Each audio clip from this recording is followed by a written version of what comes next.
Kung napapansin po ninyo na parang ikaw'y paborito ng kamalasan, gumamit ka ng mga ganitong mga pamamaraan kasi ito, tagusan ng kamalasan po sa bilog mga bossing. At ganoon din, sinabayan ko rin ng mga lucky coin. Ang lucky coin ay pang-attract ng swerte lalo na sa pera.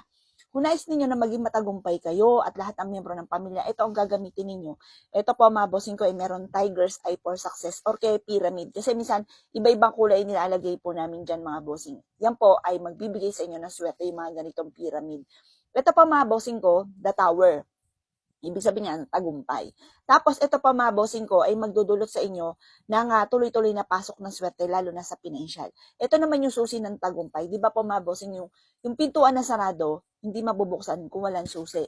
Susi lang ang kailangan po natin dyan para mabuksan ang susi ng tagumpay po natin. Para tayo maging matagumpay na, para may patunguhan ng pagiging masipag at matyaga.